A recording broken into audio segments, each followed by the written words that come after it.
surprise, it's hot back. Ready to bust, retaliation or anticipation. Fuck the rain, I got no patience, it's a must. Niggas die for the lust, personal vendettas. Where heat that's concealed, the situation in case of destiny fulfilled. We don't speak of us as folks, if you and they fans, they won't fuck with you. Respect you, careful what you do. You watching me and I'm watching you. Take some of on, they got shells with names on them, sitting some ugly. You ain't ready to die for yours, so did I dust you off lovely. Leave earth, when beneath your feet, I'm fighting in your cipher. Leaving lights and you will order from the nights and shoot the trifles. When you break the face of death with 1,000 times. You're in, you represent no ethics to shatter your mind. And they're still feeling this, no witnesses. Niggas vacate the fucking premises. I mean, they stand in mechanics, I've been living from the Genesis. Tight mess, I'm missing as the mall got hit. So I'll be back on other swimmers with that chocolate shit. A glass of any 4/5, this whole bitch tried to dim me. Best protect my chest, slugs never go up in me. Plus I'm busting plenty at whoever, cause I'm accurate. And niggas on the streets can only talk about half the shit the kid did. 20 years inside the surf, I had the guns and money. First day at the bush, come up north since I was younger for the grade. Ghetto players, hunger, run up blasting, fuck ass, the niggas make them wonder. I'm on some John Bruce, North King.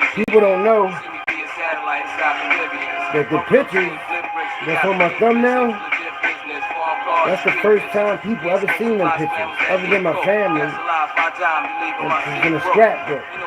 But that picture you see with all the Black Mafia members on there, Uncle Smiley on there, I'm gonna let y'all break that down. But you see that jailhouse picture?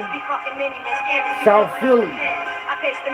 Going to visit my Uncle Smiley from Norfolk in the Fed. That's a powerful picture right there. I'm going to break that down a lot. And I'm going to break down why the Black Mafia got formed and why the Crips and Bloods got formed. It's going to surprise you.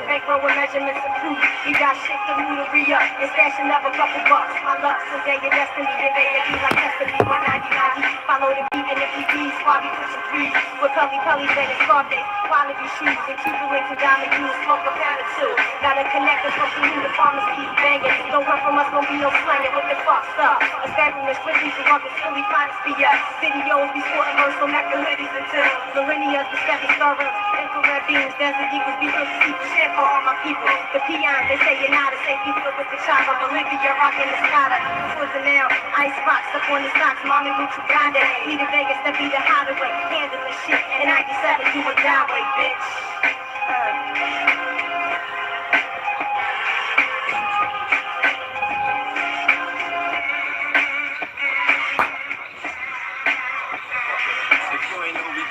By now, you never catch up. The 7th Pike and Alizé got me messed up. And when the time we mess up, cause niggas quick to jam me. That's why I pack the heat for demonstrations in the camping. Your house and shit is canceled cause the journal wet your section. With victim shells, so the hit was not perfection. I'm married to my drugs, faithful goals, ain't no divorcing. So when you think extortion, we stop it early like abortion. We on the corner with rocks, but now we motivate and wait. Cook it up in the pot, spread it on the plate with 20 SL. Top down with JL, you know the green shit from 12th Street is in the foyer. I was knocked like it fell. Look at me now, rags to riches.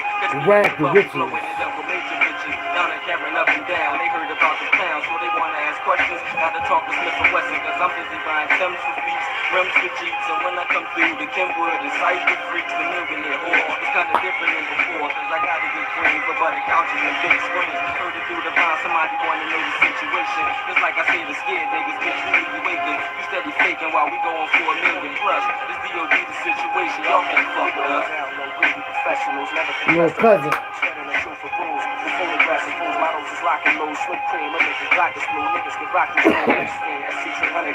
Listen, y'all hear when I'm coughing, that's that good smoke, that's that good weed. Here it go. Lord.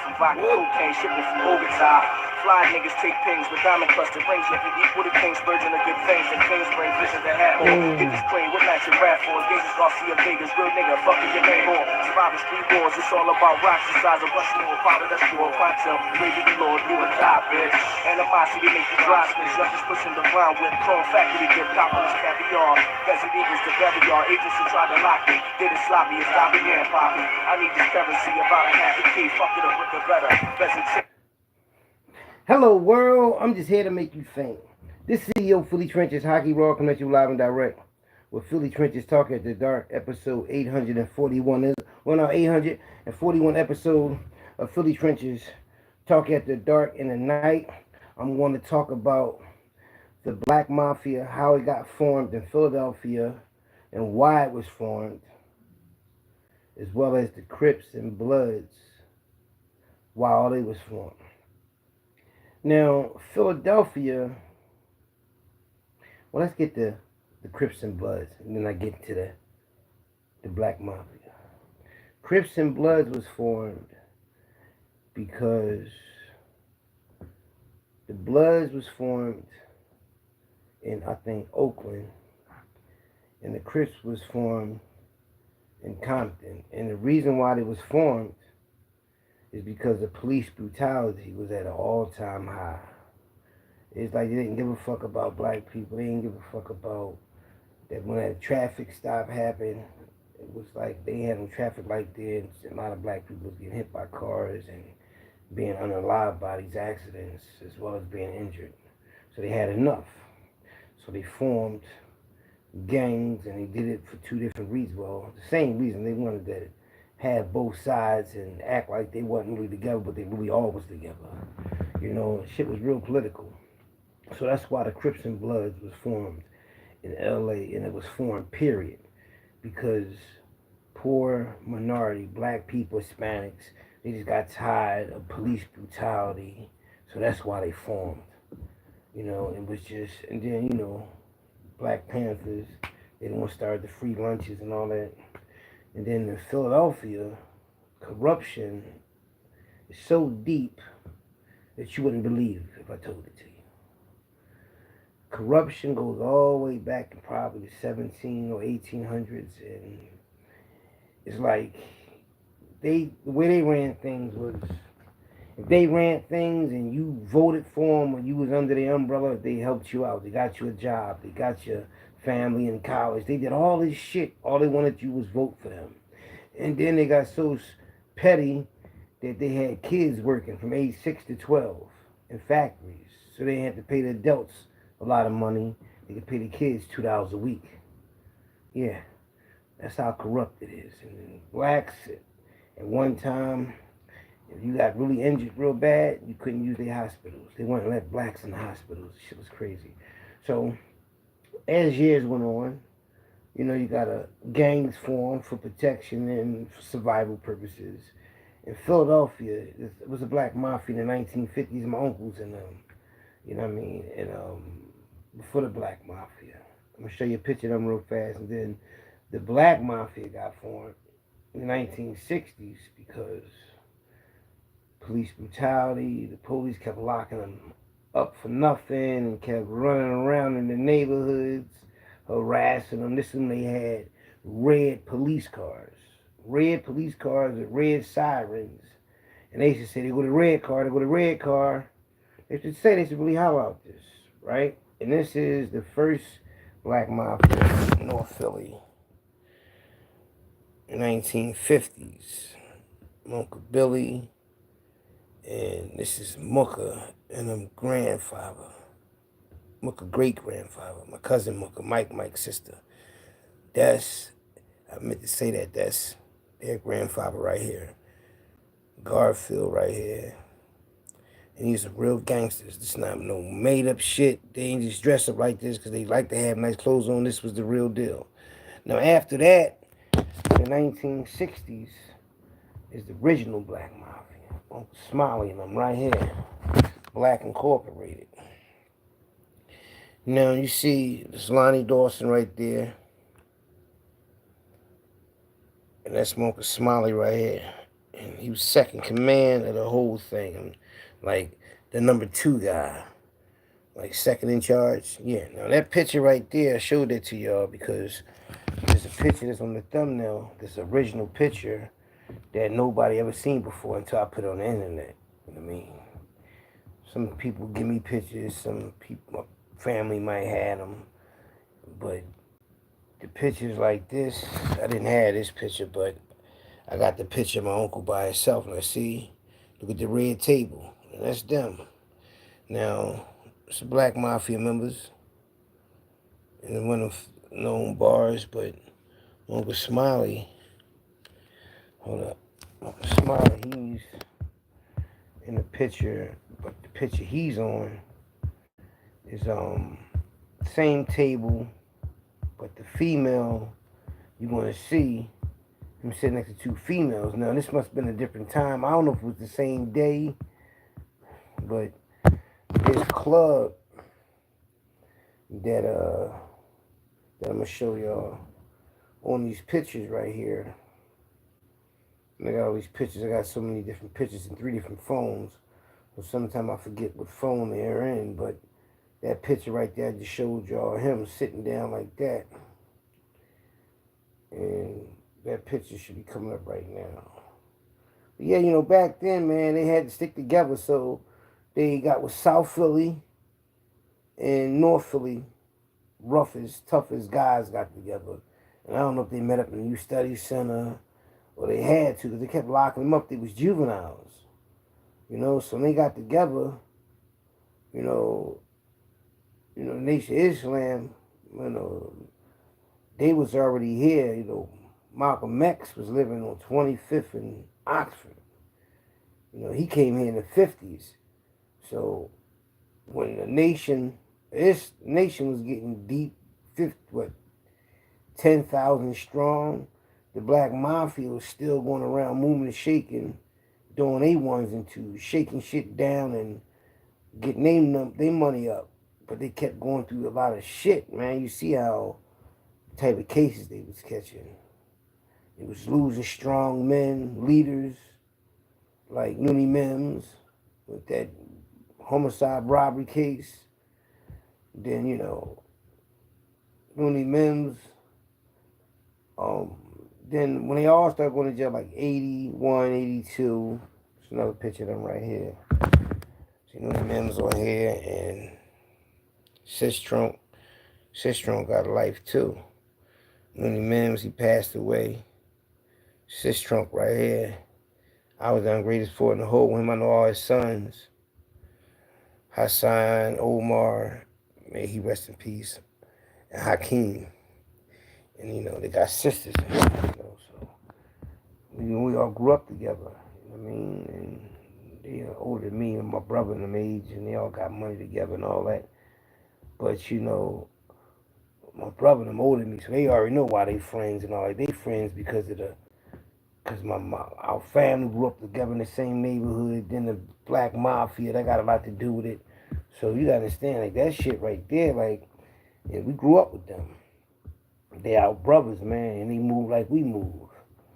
You know, so when that shit was getting real and everybody started to understand what the Black Mafia was, you know, they went around the whole city and made everybody get on the bus. You imagine they going around every city. And the thing is, it might happen again. It might be another Black Mafia because it's going to come a time where though the law going to do some stupid shit that the city going to get tired of, and they going to get the same way. The Black Mafia, now the JVM was a different story.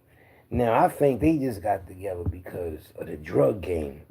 If it wasn't no drug game, they couldn't pull that off. So the drug game was cocaine everywhere, and then crack came, so everybody was selling it. So when they was trying to form the JVM, that had been based on the crack game.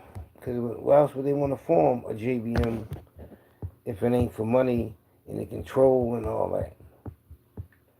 You know, and Black Mafia, man, and them, they just, here go the picture. This picture right here. Now see this picture right here? The same red chair. My uncle Smiley right there.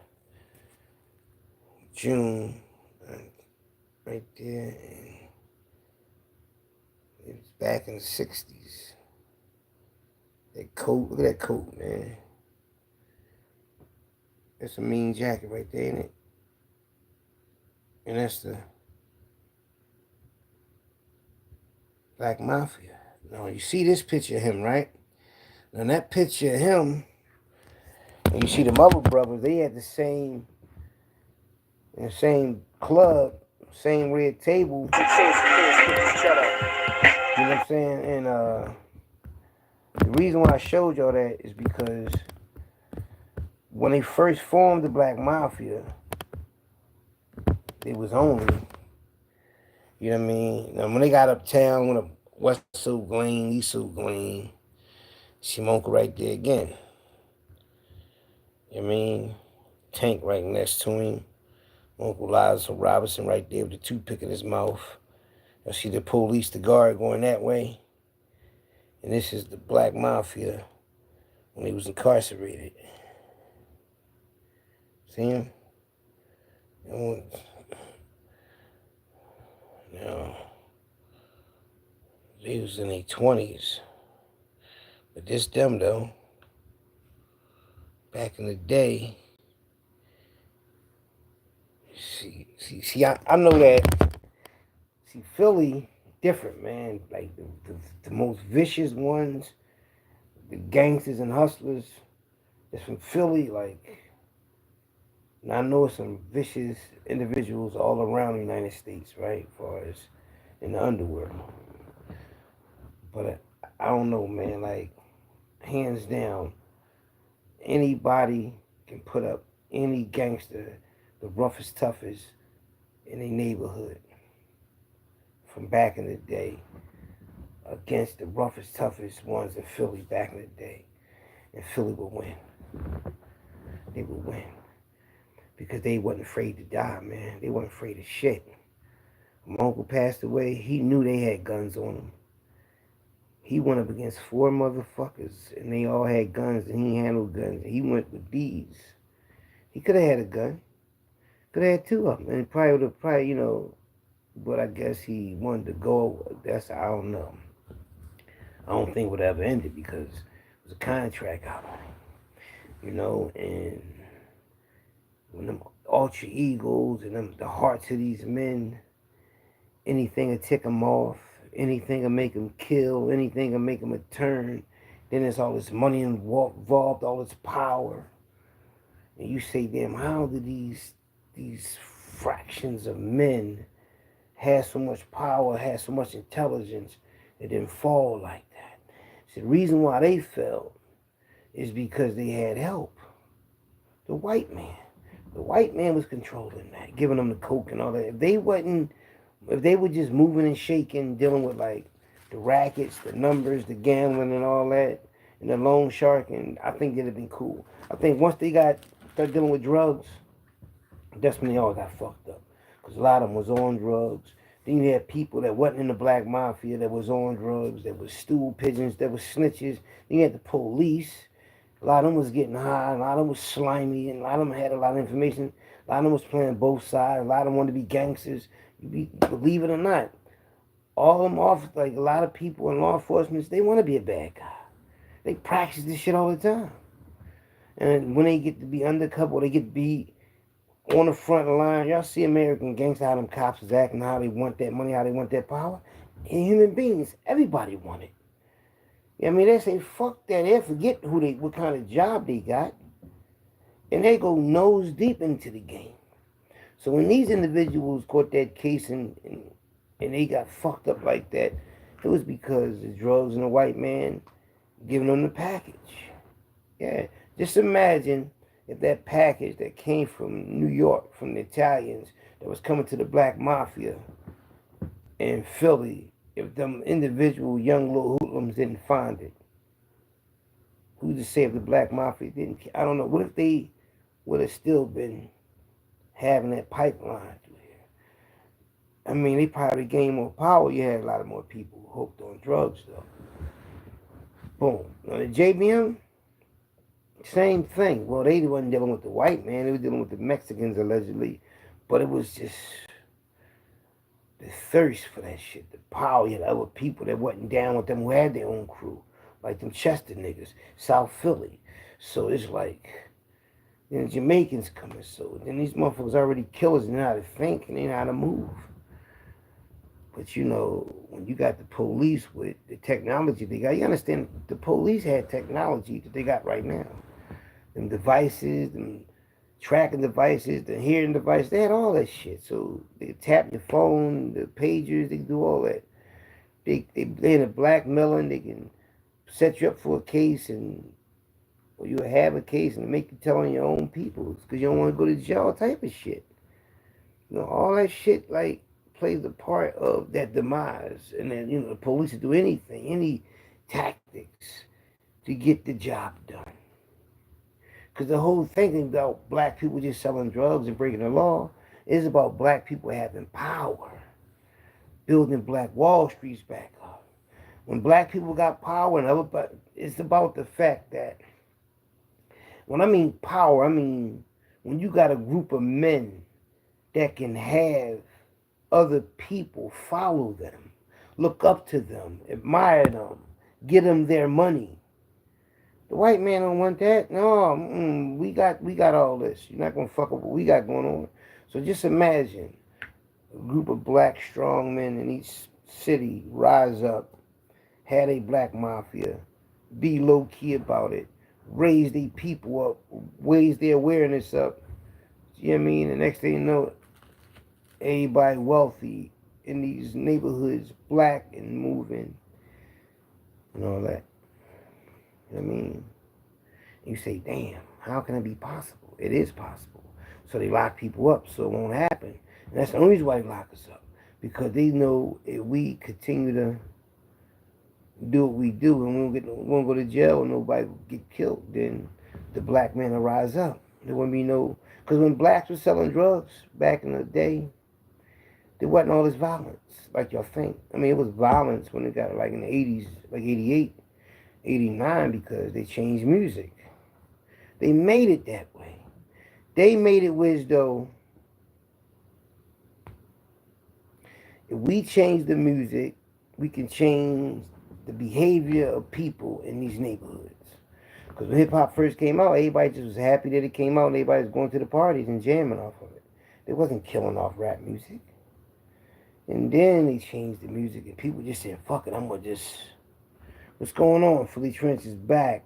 I've been looking for that James versus over the internet. Can't find it, joint. James versus who? Oh, yeah, joint. Oh, I got a you know what I'm gonna do? I've been talking about. See, you gotta watch some of the recent videos about Kensington I made because I brought that up recently. I talked about that again. James and Yaya, man. See, motherfuckers don't know I was in the middle of some shit down in Kensington, man. In Kensington, when I was down there, man, when they was going to war, ooh, that was some movie shit, man. Puerto Ricans against the blacks. Oh my, but you had some Puerto Ricans that was down with, you understand me? Yeah, you know what I mean? But when James came home, I don't know if he came home from jail, wherever he came from. When he came around there, that shit just, it must have been about, I know what it was. It was about Rose Hill. James and Yaya start beefing about Rose Hill and Indy. Because James wanted that block. Yaya was already on it. And he came down there. James, that little nigga was like a mobster, man. Like a real... You know, when I used to be like in the JBM, I don't consider myself a mobster. When I mean a mobster, I'm talking about like the Italians. The whole demeanor, man. That motherfucker was...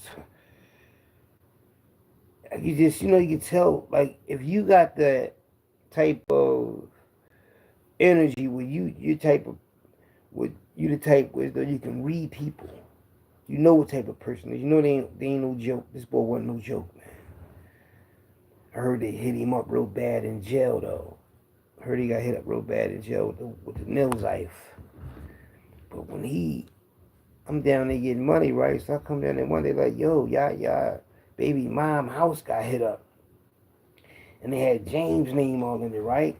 Because see, James, I think, was down with O and Will and them. Because when O was home, O and his team, these Puerto Ricans, they were some vicious Puerto Ricans, man. I wish I had some pictures of these motherfuckers to show y'all these niggas, man. I think they might want a few of the pictures, I ain't sure, but I know Will is on. These boys is going around taking niggas' blocks. Going right to these niggas. Because these niggas are like, because they might be niggas that had the block before and was getting a lot of money. But they went to jail. See, them niggas down there go to jail. See, that's the only thing they don't tell you about Kensington. The bosses, the workers, they whole entourage, the whole team. Yup. The motherfuckers get that money and have a nice run. Get to some shit, they go to jail, they come home, they want the block back.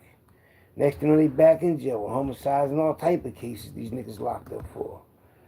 These niggas come home, then James came home. When Wright was a nigga that couldn't even walk. He was the connect. It was a Puerto Rican young boy. He had these crutches, you know, them handicap crutches, Jones. He got out the car, one of them and stand against the wall. So I ain't really peeping shit. I just walk fast, walk past them, get on the block and do my thing. When I come back and fuck with them, then I know what's going on. And then they'll just tell me. When I just see, I'll say, he the man. I could tell. It's crazy. They talking Spanish and everything, right?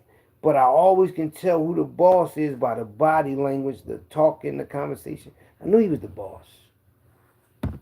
He the one was doing all the, like, the most talking, moving the hands, and you do this, you do that. I'm like, damn. Giving out the work. Yup. That fucking block. The motherfucking numbers, though. Yup, that block do the numbers, though. Yup. That fucking, they went to jail, though, because Berger got killed later, but Yaya had this crazy ass case where he was going to jail for, he died in the store. All these people beat him up. They gave the case of Yaya. He got out of jail and they went to war. It's on there though. You just gotta find it. It's matter of fact, it might be on Facebook too, but I did talk about it. I just make a whole video about that. Them niggas was going at it, man. James slid up on me. He was giving, they both, well, Yaya people was giving me work when I was on the block. But James was giving me work for my phone. So I'm dealing with both parties. They're going to war, but I ain't nothing to do with this shit. I ain't never ran back in the Yaya. I just kept running into James when I go down there. And them niggas really going at each other. I'm like, these niggas is crazy, man. James, sneaky little nigga. Then they see me, had him on camera. I think I got him, though. His brother looked just like him. Two short, light-skinned Puerto Rican boys with red hair. That motherfucker act like he was here before. Like he was from the 1920s and shit. You know? He reminded me of Lord Donnie, though, from North Philly. They got the same personalities, man. He used to just look at me like he was trying to see through me, like he was trying to figure me the fuck out. Yup. And one time, because it seemed like he was trying to, like, it looked like he wanted, like he was trying to try me or something at one time. You know what I mean? Because I'm out there getting money. Their whole thing is they at war. They don't want them niggas to get no money while they at war, and I'm out here getting money. So like, no, Twin, you cool. You ain't got nothing to do with this. I'm out getting money. Boom. While these niggas really beefing. I'm out there. I'm B in Indiana. Right out there. Park on Rose Hill. Go back around there. James, I was making more money fucking with James and them. They was giving me $50 off the bundles. I was only getting like, I might have been getting 40 off. 40 or 30 off the other Jones, but that shit was crazy, man. I don't know how much time he got, though, but he got a lot of time for that shit. But let's talk about the what's name real fast, though. That Garcia shit, man. Y'all see that video with Garcia on there, man? Garcia is crazy, man. Well, not Garcia. I ain't mean to say Garcia. Mike Knox, that's what I meant to say. Mike Knox, man. He made the video saying I don't know, man. What they make of these dudes, man. I don't know if they really faking or is they real, man. I can't tell. I never seen no shit like this before. But it's the internet. The internet's turning niggas the fuck out. Listen. Garcia, check this out, right? I seen your little temper tantrum you threw the other day, right? And you put my name and shit. Check this out, right? I don't know when you took this super duper tough pill and became super tough, but nigga, don't nobody in the city know you for doing none of that, man. You ain't known for doing none of that shit. Garcia, check this out, right? I seen your little temper tantrum you threw the other day, right? And you put my name and shit. Check this out, right? I don't know when you took this super duper tough pill and became super tough, but nigga, don't nobody in the city know you for doing none of that, man. You ain't known for doing none of that shit. Now, all this shit you talking about, you beat me up and all this shit, nigga, I've been called you out for the rumble, nigga. All call-outs is mandatory and you ducked it. So since you think you could do that, and you act like you standing on what you could do, you got to do it now. Man, you got to rumble me, nigga. Like, why put everybody else in it? We can let all our men step aside.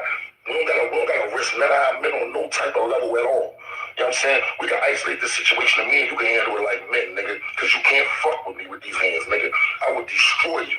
I don't give a fuck about none of that other shit. This ain't about being super tough, nigga. I'm a man. Y'all niggas been taking my kindness for weakness. Y'all niggas been playing with Garcia, check this out, right? I seen your little temper. So I don't know, man. I personally, man, think they all need to just come together, man. Make a movie, get rich, man, and all that. Because I think the internet fame and being relevant is so overwhelming at this time and this point in reality.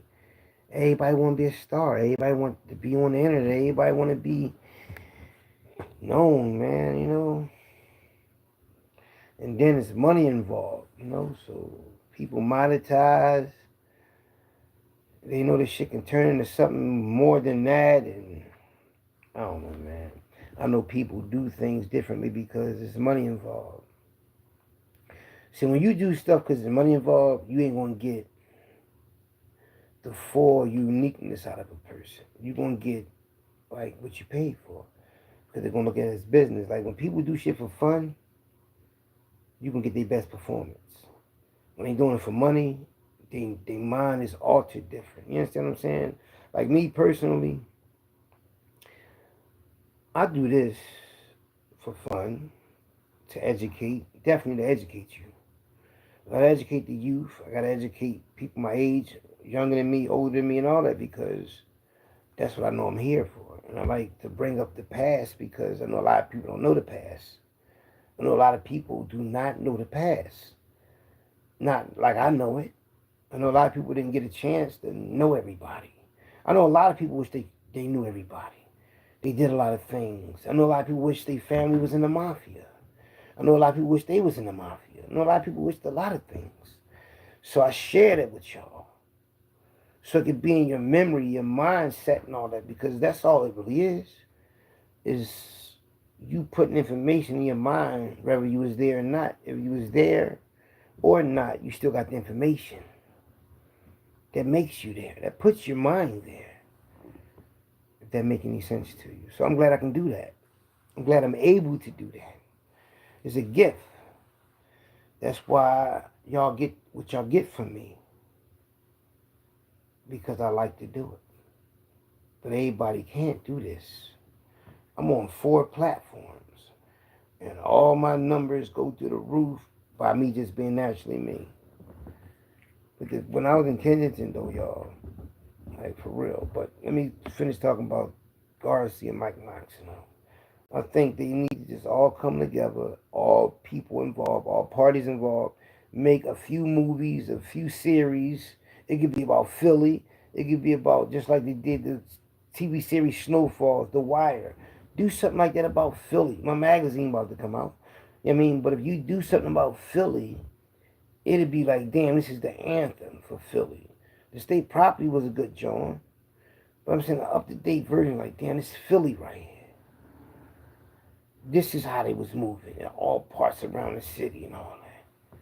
I know a lot of them don't know, but they can get the information from me. You know, like for real, man, because there's a lot of history that they got the means and the tools and the leeway to do it. And you'll know about Philly. You know what I mean? Now you see how Philly can get. People can get at each other verbally, physically, with the fists, with the guns, whatever. You just seeing Philly. That's some Philly shit. Motherfuckers get together, they get money next to the enemies, they at war. But then there is a female involved. They didn't mention a female. So it's always a female involved. And no matter how you look at it, it's a female always involved. So, you know, people is going to eat off this shit, man. And I know that's what they doing. I hope that's what they doing. So once the Bay family get in it, there's money involved. You know? Yeah. Hey. Somebody gonna cut some checks. Why not make something? Not think about it. You turn a problem into an opportunity. This big problem get turned around, change the narrative. Opportunity is there. You know? everybody, well, Philly like both parties. You got a lot of Oskino fans, you got a lot of Garcia McMill fans, Ryder fans, you got a lot of fans. You got fans of the trenches like the Bay family. You got fans of that shit, man. Of that life. You got people that really love that life. I ain't gonna lie to you, like the way people admire that life, I don't admire it. It's just who I am. You understand me? Now, as my family and all that, I admire my family and how we moved and all that, but this is who I am. There's a difference from me being who I am and then you having people admiring how I am, what I was, what I stand for, what I still am. You understand what I'm saying? You got them type of people that admire gangster shit to the fullest. And you got people that live that shit. Me, I live it. The thumbnail, the reason why I brought the thumbnail up, right, is because the Bay family, one of the Bays made a video and he said, that his family helped form,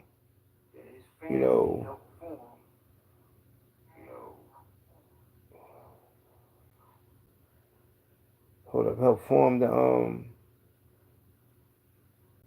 the Black Mafia. And the only thing I'm trying to show y'all is, okay, that might be so, but, and they said they came down Mines number 12. Now, mind you, Mines number 12 is in North Philly, right?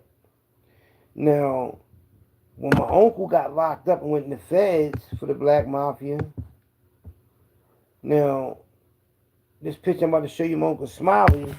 Hello, world. I'm just here to make you think. He's on the picture with a South Philly top Black Mafia member from 20th and Carpenter. I know he's from South Philly because this is my homie Kai's father. This is my Uncle Smiley locked up, and Kai's father come see him. I forgot how I got this picture. I don't know if my aunt and them sent it to me or Showtime. Somebody sent this to me. That's my Uncle Smiley right there with the Browns on, and that's Kai's father with the suit on. Top South Philly. Black Mafia member. You know what I mean? That's a South Philly come to see in a North Philly. That's my Uncle Smiley with the black suit on. And you see the Black Mafia. Ain't nobody never seen this picture until I put it up here. You understand what I'm saying? You see that? Yeah. He come visiting in the feds, man. It's a Black Mafia right there. Come seeing another top ranking Black Mafia member.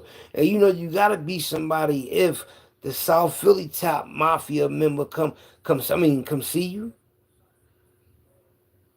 You know what I mean? Plus, my Maxine, she from South Philly. Her brother was in the Black Mafia. I didn't even know that was her brother that's on the picture. My Uncle Smiley got the afro with the glasses on. I'm gonna show you the picture in a minute. But you see this picture, right? My uncle in the feds.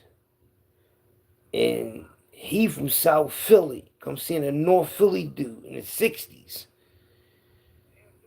Because my uncle was second command of that shit, man. You know what I mean? Sam Christian was first, then was my uncle. Well, then when it was Gene Hearn, see Gene Hearn right next to my Uncle Smiley. Right there, Gene Hearn right next to my Uncle Smiley. There's Gene Hearn. You see my uncle in the middle? You see how they standing next to each other? Gene Hearn, my Uncle Smiley right next to him. And look who he right on the picture of my uncle when they in jail together. I don't know if that's large, I think. That's my uncle, large, that's my uncle homie, man. Gene Hearn. You know what I mean? Look at Russell right there. That's North Philly right there. You know what I mean?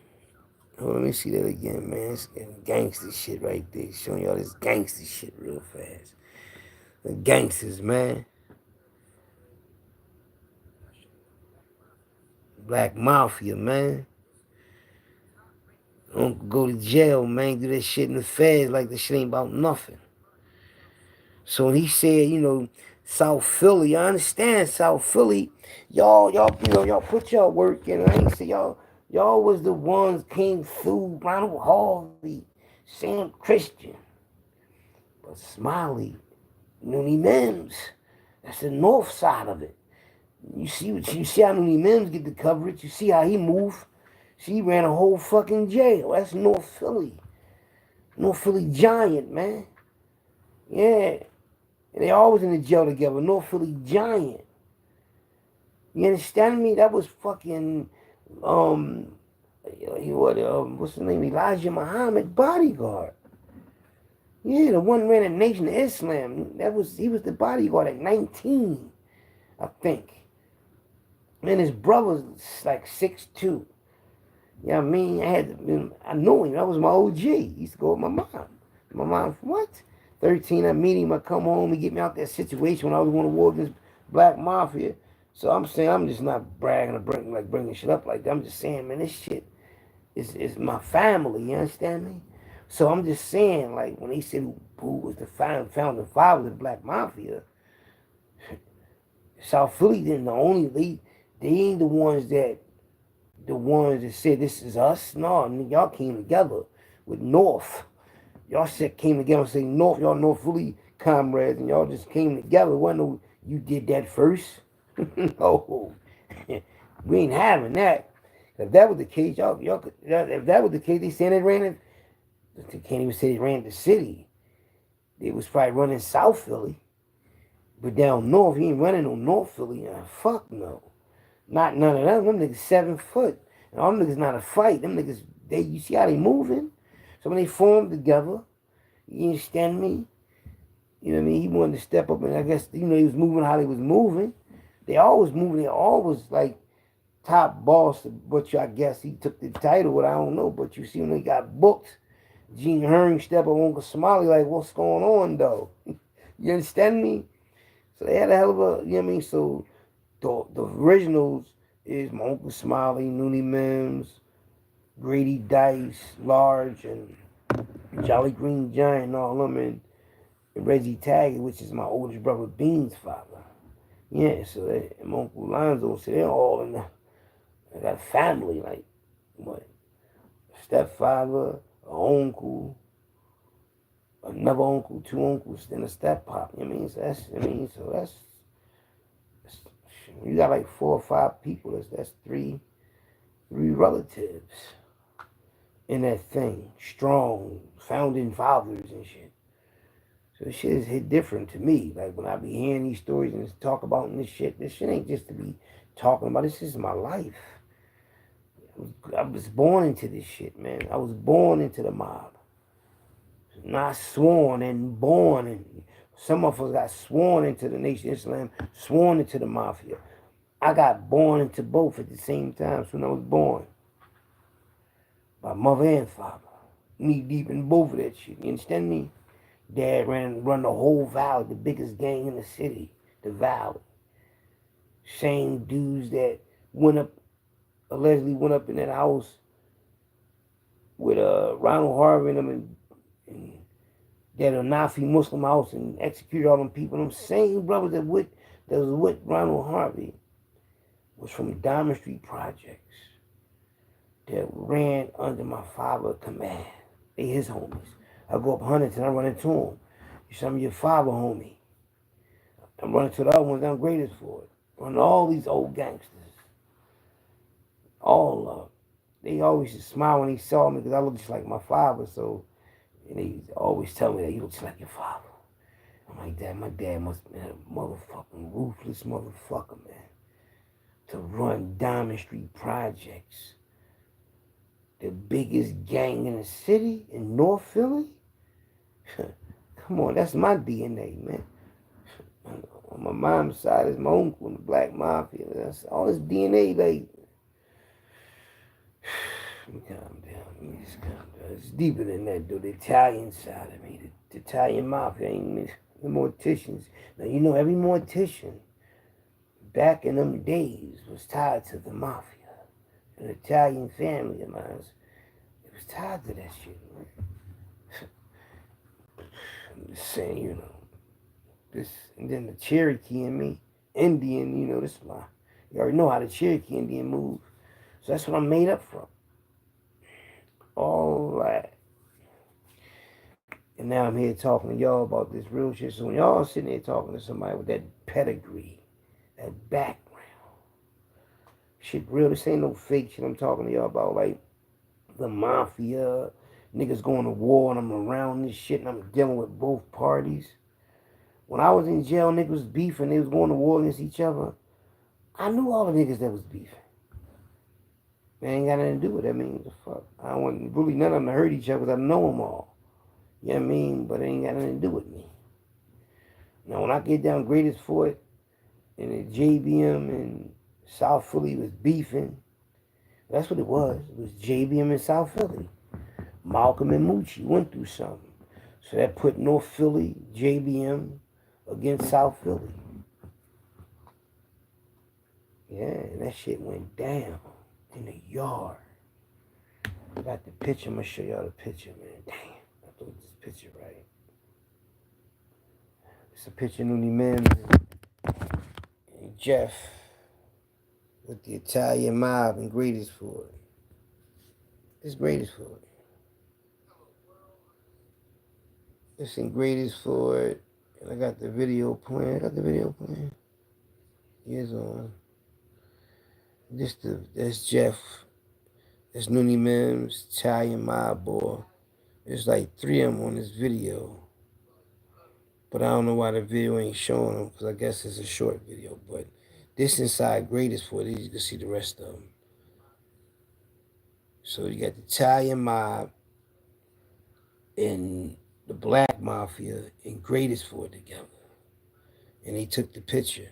So these pictures I was getting is, you know, it's exclusive shit. Like, y'all know that boy that when it came on, what's the thing of Sonny Carson, remember? Johnny, I mean, and he was, the John came on when the Hawks, the Tomahawks, he wanted to fight Little Boy, this video right here. Remember this, the boy? That nigga chump, he can't beat me, he chump. His whole style chump. That's him right there with Mike Tyson. In the movie, The Tomahawks. We are the Tomahawks, the mighty, mighty Tomahawks.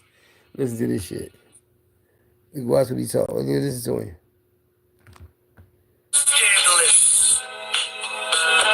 I'm just here to make you think this season Philly Trenches Hockey Roll coming you live and direct. What's up, Aaron? Video. Mike Tyson and the legendary Tomahawk leader. Let's go. Understand? Let me get mine first. After I get mine, you can do what you want to do. Scandalous. Yeah, miraculous. The arsonist. Watch it, y'all. Yo, kick down. I got to take him off of here. That's right. I got to take him off of here. There's only one, and that's me. You understand?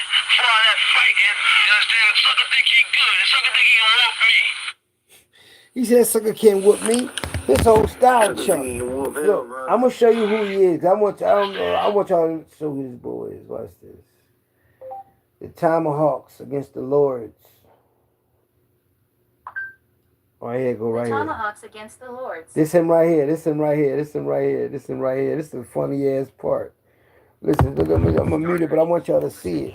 This boy reminded me of my brother Sekou so fucking much, man. That's how Sekou used to act when he was a young boy. See it right here. Look. That's him. It's territory. Look.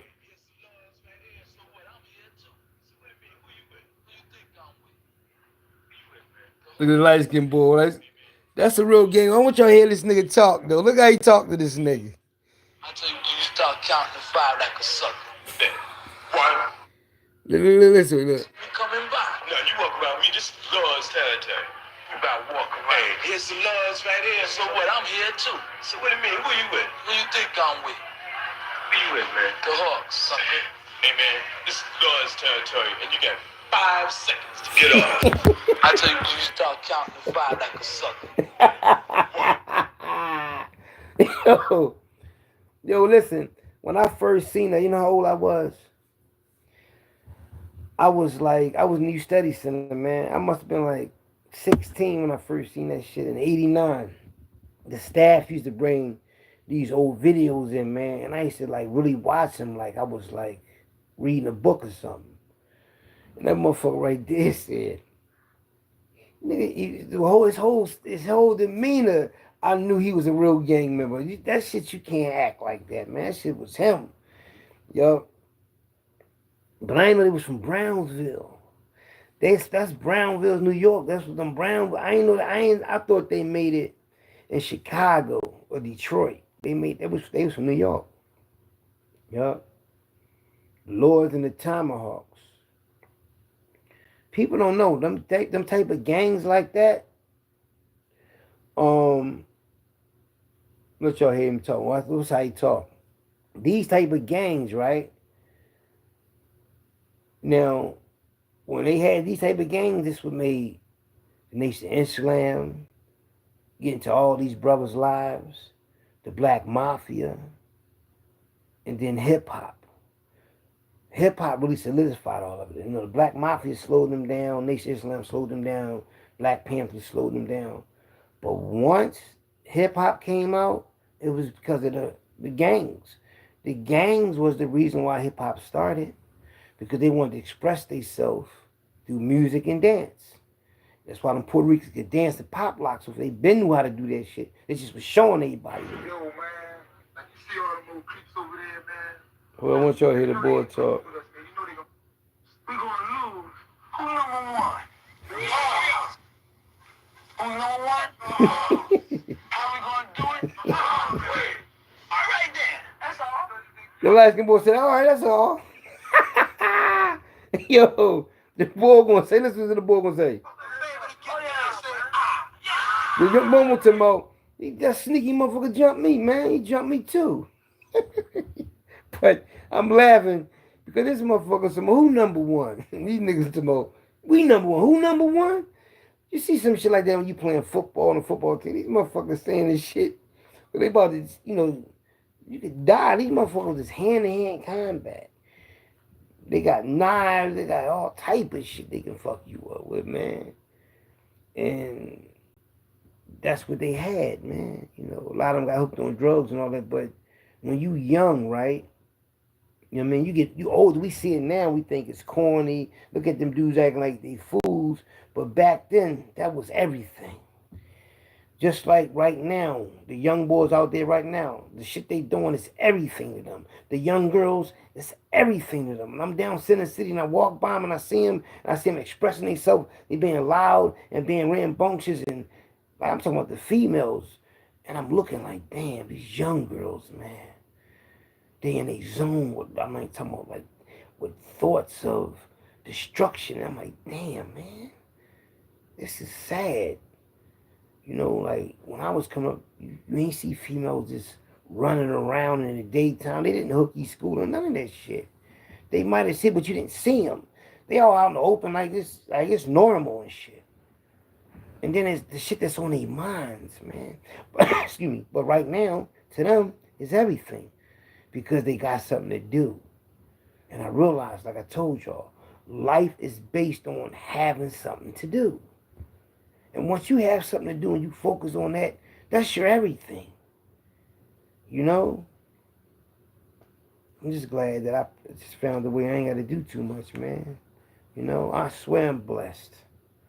When you reach a certain age, you can just fall back and you ain't got to do too much, then you're blessed. Because you got a lot of peace in your life. When you get older, you got to do a lot, you're going to have a lot of stress in your life because you got to do a lot. And that can wear and tear down on your body. You got to take care of your body. See, I look young and all like that because I took care of my body when I was younger.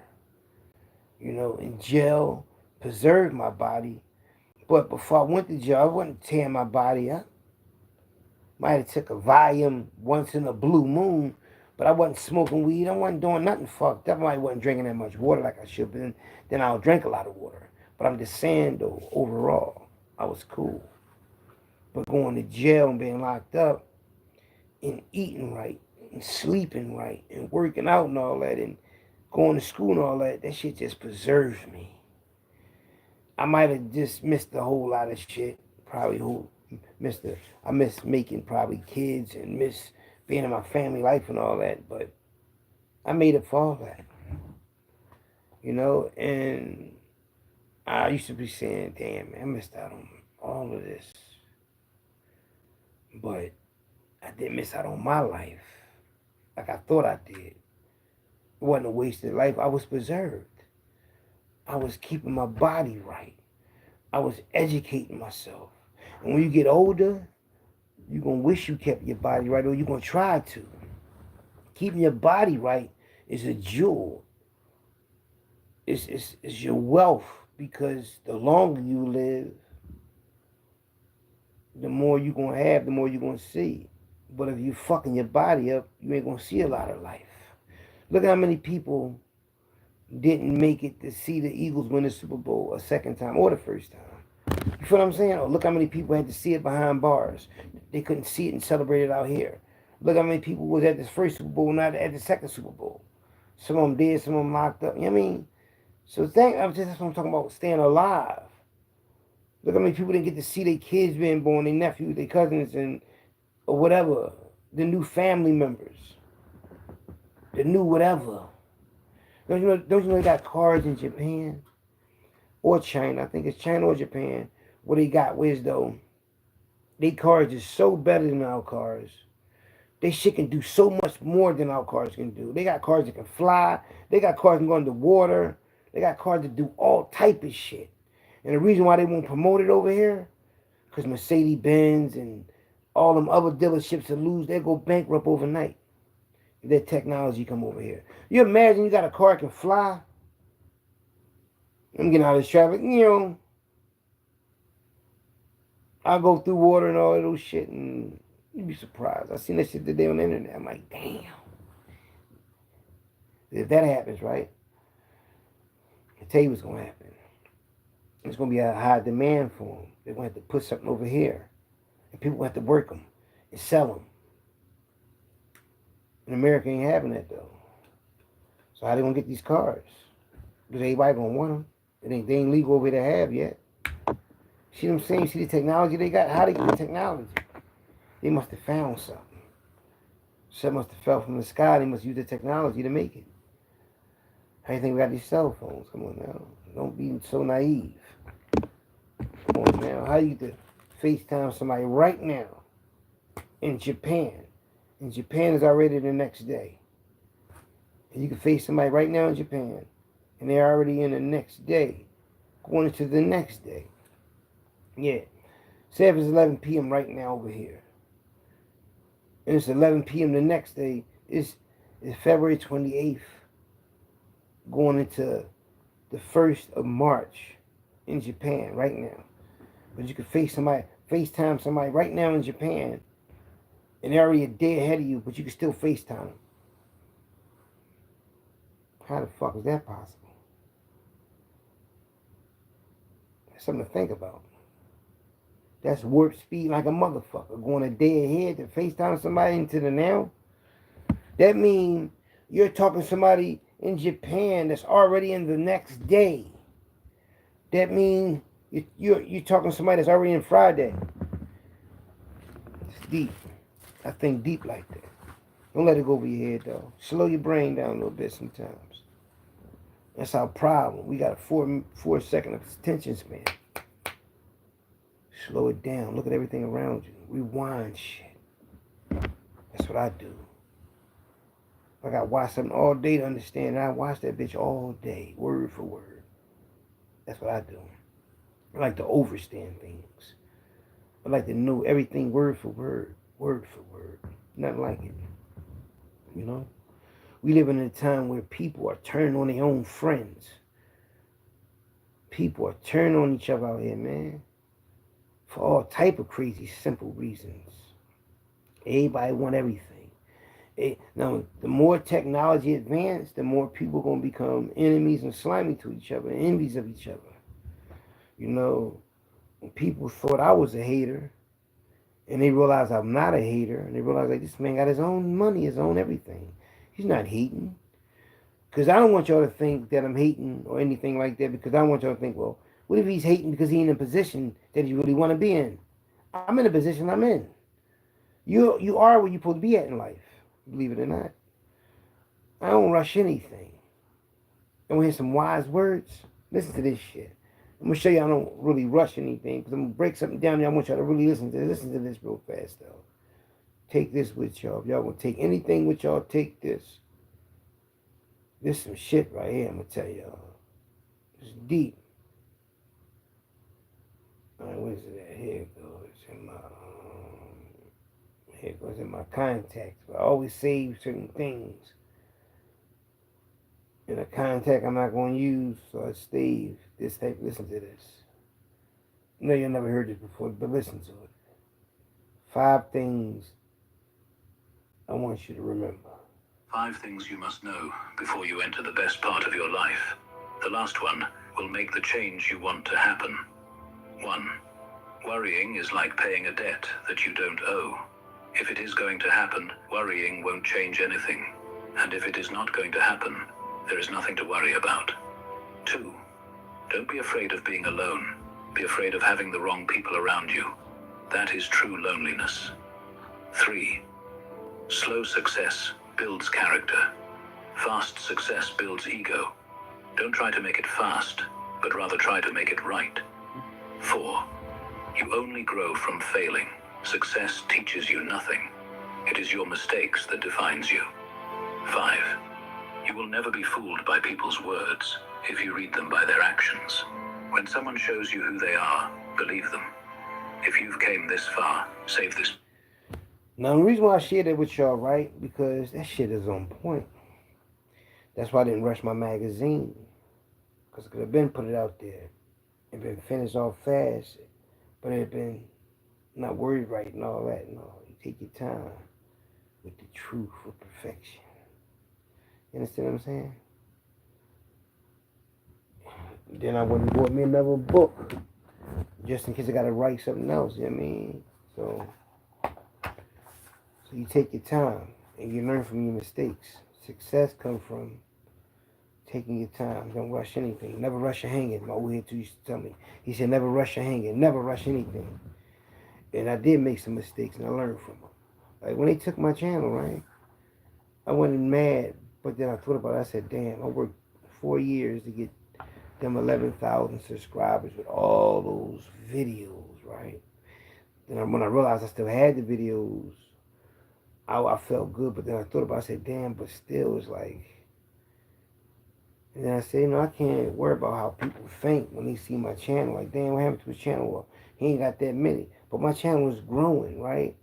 And the thing is, I had to realize that people have memories of watching my videos. They already got the content already in their memory. So it's cool. And I just keep going. And that's what I'm saying, learning from my mistakes, because can I do it again? And I said to myself, what you mean can I do it again? I've been doing it for years. I have other apps. You know, my other apps is doing real good in the thousands. 3,000 TikTok followers, 5,000 Facebook friends, and 3 or 4 different Instagram accounts with probably a total of altogether probably like 2,000 or 1,500 people follow me. So, but a lot of people watch my shit, so they ain't gotta be, but they watch me in the thousands. So, yeah, so I'm like, I'm cool with that. So then I got these channels. So I'm like, well, the world know me, whatever app is on, people still watch me. And they might be the same people, but it's 8 billion people in this world. And people from around the world watch me, so I'm cool with that. Plus, I'm not in competition with nobody. As long as people get to hear what I got to say, and I go live, I'm cool with that. Don't want no money, or none of that. If y'all donate, that goes to the youth. But I don't need anything. So I help them the best way I can when I can. I help my friends locked up when I can. I help the homeless when I can. I help my family when I can. help myself when I can. And I talk to y'all all the time. So y'all get more out of me than anybody because y'all get my time. So that's why when somebody give you their time, I can't get this back. I can always get money back. Look, I can always go to the ATM machine and pull this out all the time. This is, I can always pull this out. It's just what it is, So then, like I told you, I save 5s, 1s, and change. 5s, 1s, and change. So it's like probably like $50, $60. Was like $5 bills and the $1 bills and all that. I'd have had more than that in there if I wouldn't have went to Atlantic City. But I spent a lot of money on my trip, for my birthday, the Eagles and all that. Then I won money, but when you win money, you still gotta take care of your family, break them off, kids and all that. So still gotta send my daughter some money tomorrow. So, I do the best for my family, man. That's what I do it for. Generational wealth with Philly Trenches LLC. That's for them. That's their generational wealth. I built that for them. So years down the line, they gonna have everything, all because I built that for them. So I get on here and do my little 1s and 2s, talk my little shit and all that, but trust everything I'm doing is for them. My grandkids, my kids, they kids, it's all for them. So damn, look at Pop. Pop was talking to him. So, cause damn, if a man can cash a check every week, a nice amount of money for the rest of his life, that's what it's about. And breaking your family off and letting them be happy and bringing a different reality to their life. That's why when I get on here and I might go back and forth with somebody, I say to myself, hold up, I don't got to do anything. And I'm alright, and they got to do everything just so they can be alright. So I look at myself as like, hold up, I'm the genius here. If they got to do everything to make their life nice, and I ain't got to do nothing to make mine's everything, then who's the genius? So that's why I say I can't argue with nobody. Like, not on my level. You know what I mean? I'm the fucking billionaires not on my level. Because they gotta continue to do that, or they ain't gonna have no money. People that got money, they gotta continue to do shit, or they won't have no money. For some reason, they just can't live off what they got. They gotta keep doing shit and doing shit and doing shit. They keep having businesses and all that old shit. They can never have a simple life. No matter how much they got. Like Beyonce and Jay-Z, they can never just live normal, no more. They can never have a normal life. They always got to cover up and have people around them. That's not normal. What kind of fucking life is that? The only safe haven you guys is indoors around your family when nobody can see what you're doing. You're a prisoner then. But when you can go anywhere and enjoy life and buy anything you want and nobody know that you got everything because the way you think. I remember somebody told me down in North Philly. They said, man, I know why you ain't got no car because you don't want a car. You can easily buy a car. You got everything. I'm always be just watching my stills out. Man, I can get anything I want. Just by the way I think. That's why I don't really worry about anything. I can survive in any habitat. See, when you got to talk about people just to make ends meet, that's bad. I'm glad I ain't been that type of person. That got to be bad because you can't, like, look at Wendy Williams. She done talked about so many people so much for that money. Her health. She should have been more focused on her health. And she got that nice bit of money. She just retired early, got out the game. Focused on her family and all that. Husband went through the shit, cheat on her and all those shit, her bad health. So they say she sold her soul. I don't know, but look what it cost her. Shit ain't worth it, man. Your life is worth everything. compared to trying to be like somebody else, compared to trying to have everything else, the glamour, the gold, the money, the jewelry, the power. Fuck all that. That's an illusion. That's like going to a carnival and getting caught up playing these games. Fuck out of here. You wasting my time and my money. And I just really came for the rides. You get caught up with the bullshit, playing games, trying to shoot a basketball and fucking bend the rim bent and all that old bullshit, man. Then when you win, they act like they don't want to pay you. Give you your shit. That happened in South Philly once, like 2010 summer. Getting money, doing my ones and twos. Meet my brother Sequel at the carnival with his son and baby mom and all of them. So, you know, I got a lot of money. I mean, so I'm doing my little ones and twos. I'm buying every little thing, whatever they need. So, I win this teddy bear thing, and I give it to my nephew. Give it to Sequel and them. And the teddy bears... Sekou was like, yo, wow, because, you know, the fucking cotton shit is coming out. The little ball things. So that they trying to say we can't exchange it. Like, come on now. Now, we know y'all making a lot of money off poor black neighborhoods. Y'all come in this city. And now you going to have these old-ass teddy bears that probably nobody never going to win. And y'all just taking everybody's money. And because I won, it was a big-ass dog. A big-ass black dog or big-ass black bear.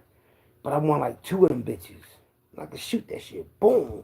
I can shoot the ball from anywhere. Bent, rim, or not. If I know the rim bent, I just shoot it a different way. Shoot them rainbows. But the joint in Atlantic City, that shit was hard because that shit was really bent. And I ain't know it. Why would they go right in? Anyway, it was a big scene. They act like they didn't want to... The security came and everything. And we know we both got Jones on us. I think he had his. I don't think I had none on me at the time. But this was South Philly. You know, South Philly carnivals, they had security and all that. And the young boys, they was acting wild and all that back then. But they made a big scene like they didn't want to give us a new. And I want to go to show you that people will try to get over on you, man. That's their whole thing, to get over. And that's why the Black Mafia was formed. Because they was riding down the neighborhood, locking black people up for dumb shit, nothing. Hating on black people, just locking them up. So the blacks, when they formed the Black Mafia, and they put them contracts out on them cops, they was dead serious. That's why they really cracked down on them. They was, you know, they wasn't playing games with nobody, man. If they wasn't playing games with the Italian mob, you see how they was moving. They was going inside the Italian mob neighborhood, allegedly robbing their stores. Yeah. If they would have got away with that shit, what? If they would have got away with, just imagine if they got away with all this shit, this whole city be structured different. Yeah, believe that. You wouldn't even have a lot of motherfuckers probably on drugs or a lot of shit. Yup.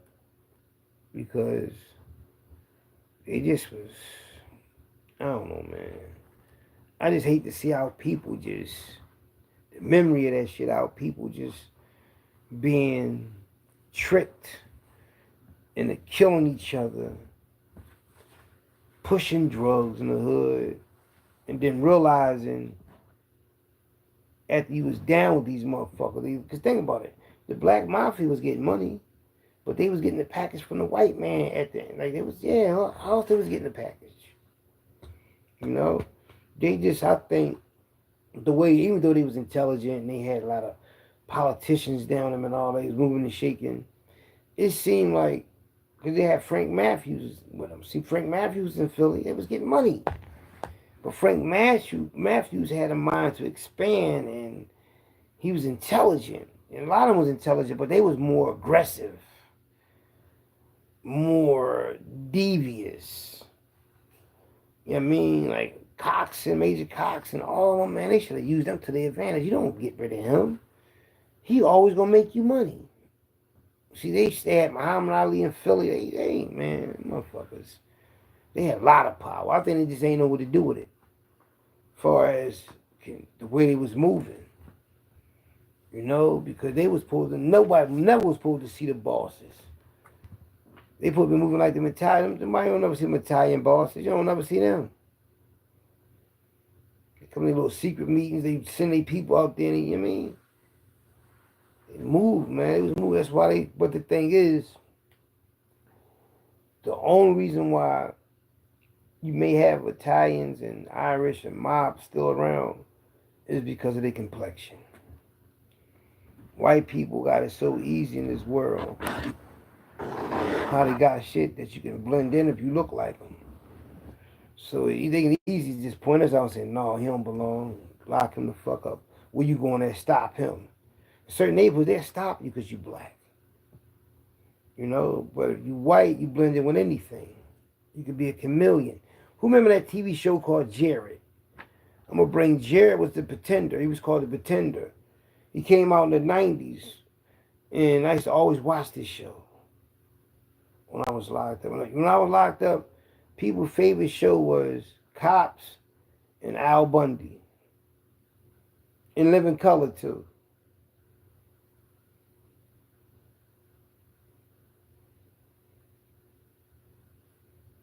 The TV show Pretender.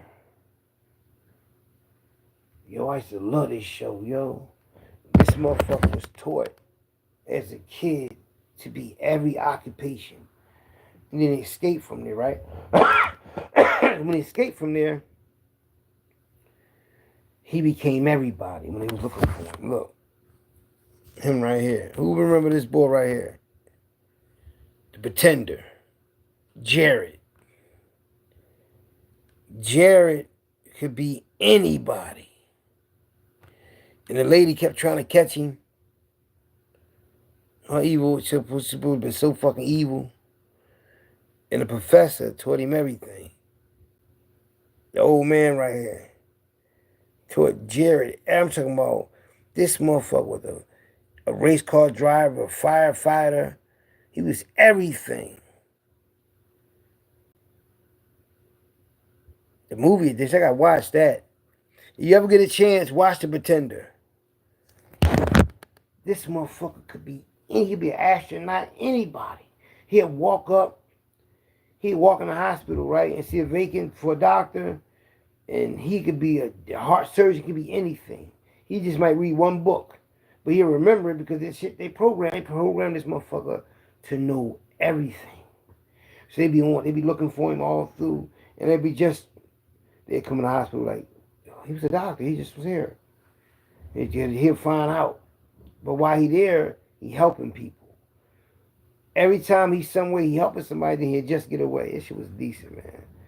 I watched that. I was in my early, probably almost 20, about to be 20. Came out in the early 90s. Yeah. From let's see how he looked from 1996 to, it came out like early 20s. You know, when I was locked up, y'all, you know, it really kept me like calm and all that you could have cable TV. I had cable TV, right? They had HBO 1, 2, and 3. And I ain't gonna lie to y'all. In black and white TV, even though I had a color TV, right? But if you watch cable in black and white, them TV shows were way better for some reason. In black and white. Yeah. Black and white TV. My Sully Davy Dawson had one. He had a black and white TV. He had HBO 1 and 2. He got locked up because he kept telling everybody about this homicide he didn't even do. Richard Allen was going through something with some Southwest niggas because they was up Southwest hustling. He was going around like he did it, and they locked him the fuck up. And he was my Sully, right? And he'd watch something. He used to always do this shit. Me and him would sit there and watch his TV. And we'd be sitting there watching. You know how something come on and show you the names and all that and all that and all that? Soon as it's about to come on, you know what he'd do? Turn the TV. And then something else would come on. He'd turn it back to what we was just watching. He just kept doing that. This nigga crazy. We'd be at the fucking table. He got all the shit on his plate, but he'd just be picking at his food, eating a little bit of, like a bird. He was skinny as shit. He was in shape like a motherfucker, right? He's boxing all that, right? And he was my celly when I knocked the boy the fuck out. Why I ain't knocked him out? I knocked him down. Dropped him. Talking that dumb shit to me. I said, I'm gonna fuck him up. So we sitting there playing cards because the adapter in his TV blew out. So we sitting there playing cards. We playing Crazy 8 and we playing Tonk. So I do 50 push-ups before I go to sleep. Then I went to sleep, dreamed about all type of shit. Woke up, this dude was fresh on my mind. He wasn't on my mind no time I was sleeping. But soon I got up, I did 50 more push-ups. He run his mouth talking to somebody else. He must have forgot the dumb shit he said to me the night before in the day room at nighttime. Block out. I already told Davey Dawson was his name. I already told him what I was going to do to him. Little Bub was a low-life Wolfpack member from Mary Avenue. Little Bub was up there. Him and Davey Dawson sat next to each other, right? We was up there together. So he said, watch how I punch the boy in the face. They at the table talking about what I'm going to do to this nigga. I said, I'm going to get up. I'm going to switch my fork and knife. I act like I got 2 forks instead of a fork, spoon, and knife. I walked past him. I could have just sucker punched him when I got up and walked past him. That's what I should have just got up and hit him. Boom, boom. But I walked past him because I had open mill and an orange. It was May 2nd, 1995. I never forget. It was like May I think on the weekend. That weekend. And my mom was up there to visit me. I didn't even know she was coming to see me, man. It was a cold town shit. If I knew she was coming to visit me, I'd have never punched that boy in his face. Ever. I wouldn't have punched him. I probably would have waited, but I wouldn't have got him. Then again, I don't think I probably would have done it. Because my mom's visit would have changed everything. I hit this motherfucker. I'm coming from exchanging the thing. Now, at this time, I got to go all the way down the hall in the kitchen. So all the guards just lined up on the wall on both sides. Because, the whole chow hall filled up for breakfast. They, I used to work in the kitchen, so they know me. Change it. So they looking at me walk all the way back to my seat. So I already know I'm going to punch this boy in the face when I get up on him. So I'm walking. He running his mouth, hitting with a right hook. Boom! This motherfucker fell off the seat, but when he fell, I was already on him, like up on him. So I don't know how, but somehow this motherfucker is on the ground with me, and I'm on the ground. Like my back is on the ground. He never punched me, but I don't know how. I didn't know I was going to drop him. I thought I was just going to punch him. He was going to turn around and fight back or whatever. But I keep forgetting I got a little power. Hit him. Boom. So he fall, and he even broke the stool. It was a wooden stool that was like a circle. And he broke that. Because when I hit him, his weight and everything went down. He was like 6'3", and was like at least 200 pounds. He was over 200 pounds. And so when he went down, and we were on the ground, the police trying to break it up. He wasn't punching me or nothing. He just was on top of me. Like no Diddy. My back was on the ground. He's on, like, I'm facing this way like this. Now, his chest is right here. And I got him like this. If you ever grab somebody like this, look.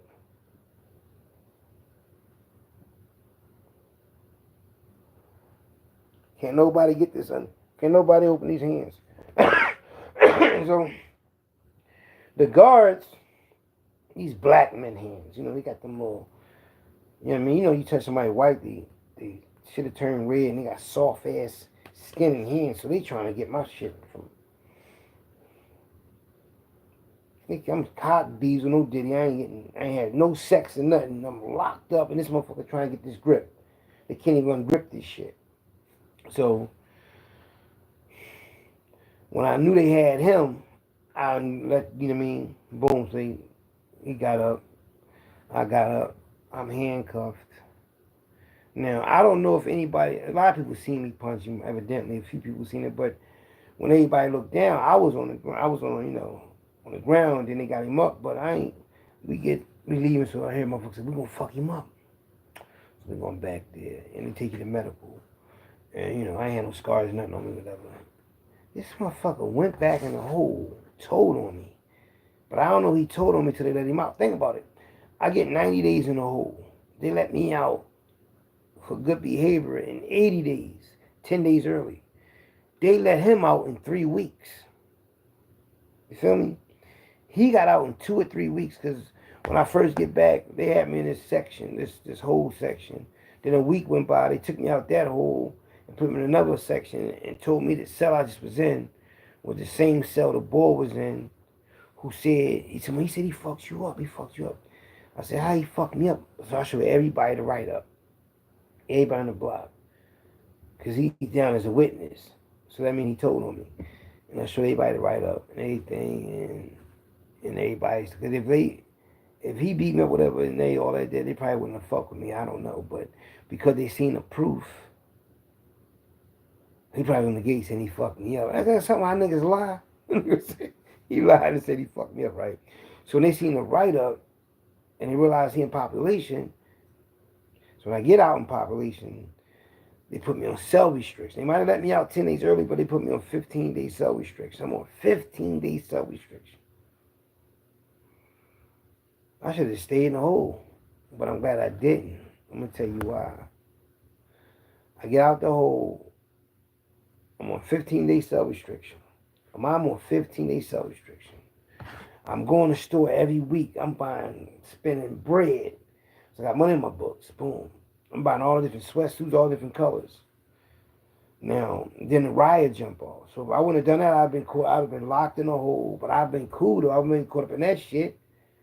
But I got caught up in the riot because I went out. It was a guard that worked in the chow hall, that worked in the back of the kitchen. And he worked back there when I worked back there. And he was like a little jokester. He never used to fuck with nobody. He used to just fuck with us in the back. So I'm thinking he ain't going to be no asshole. So I sneak out. Because the cell restriction, you only got 1 hour of recreation a day. So I can go out in the yard at night or in the daytime only or something like that. So I think I did it already. So I snuck out my cell. I think I had a Puerto Rican cellie, I think, at the time. I didn't know who was my cellie at the time. I'm not thinking that this motherfucking cop that don't work on my block, that he worked like floating somewhere. He could be anywhere. He could be in back of the kitchen. He could be anywhere. So this specific day, he's working my block. Now why I should have never done this. I went out in the yard at nighttime. I had night yard. I want to go out night yard. It's nighttime, it's summertime. I don't even think he want to write me up. That motherfucker wrote me up. They called me. My alias, James Price. I go in there. Cyree, that's my homie from Fifth Street Projects. He worked in the recreation. He worked in the yard. He said, what's up, twin? I said, man, I might be going back to the hole. He said, why? I said, that's me. That's my alias. My name James Price up there. He said, so I go in there. They put me on some more cell restriction. So then the riot jump off. When the riot jump off, I'm the only one who don't know it's about to be a riot. We in the chow hall. Boom. And early that morning, they had my recreation at 1 hour yard, but it rained that August 4th. It was August 14th, 1995. It rained that day, so we pulled the head yard, but they canceled it and I think they didn't have it, so we had day room. Me and my homies, Herb from Nathan Diamond, but he used to be my cellie when we got transferred out of it and went to Greatest for it. On E Block, we was level 4. We was cellies, but this time we ain't cellies. Now we up. We down Greatest Fort. We down Holmesburg. Now we up Greatest Fort, right? I ain't seen anybody from Philly up there. Now Kesey and them want to fuck the bull up. Kesey and them from 11 Cumberland Project, they want to beat the bull up that I fucked up in the chow hall. They just want to fuck him up. I said, no, leave that nigga alone. They gonna tell on me, man. And dude was in front of us. He heard us. We walk in the chow one day. I said, leave that nigga alone. So they got day room. That was breakfast. We got day room. So I come out day room. And me and her partners, we get every book. We get a Boston. I'm like, damn, I'm all hyped up. We beating their ass and everything.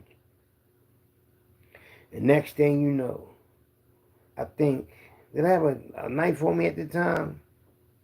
I did, because I had got a knife because I thought I was going to need one because I punched the boy in the face. I just wanted to be prepared because he trying to do something to me. So, yep, Sindrell was up there, my young boy Zach, and everybody was up there, and I had brought my knife out in the yard one day. And Sindrell went to play around, and he picked me up. trying to play around, and my knife fall. So I pick it up. He said, damn, what you got there for me?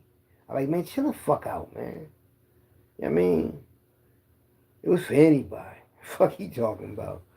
You know what I mean? But, so then we went back in, and then it was time to go eat. And when we went to go eat, that's when the riot, and the thing is, I'm the only one from Philly that didn't know this shit was going to jump off. Because mine just got out the hole. My man from Logan, my man Spoon, right? Spoon get up. Spoon and another dude, I think it was Norman Leslie, the boy from Harrisburg. Man, Norman was cool. We got cool because him and my other homie, they was working in the kitchen and worked out together. Man, Norman was cool. We worked in the kitchen together. They called him Stormy Norman. He was a little taller than me. Like, he was big as shit, like muscle-wise, no diddy. You know what I mean? And, you know, they try like they thorough because they from Harrisburg. They know we Philly niggas, right? There's more of us than them anybody, so the shit jump off. Now, when the riot jump off, Spoon and Stormy Norman sitting at the same table talking their little shit, whatever. And then Spoon is making all this noise. The riot supposed to happen in Morning Yard, right?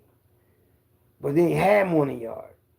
So, you know, after lunch, they have yard. But they don't have this shit now. They don't fucking, I guess. So, Spoon making all this fucking noise and laughing. He making like laughing. So, when I come through the chow hall, because we got to walk outside to go everywhere. So, I'm walking through the chow hall. Spoon is already sitting down making all this noise.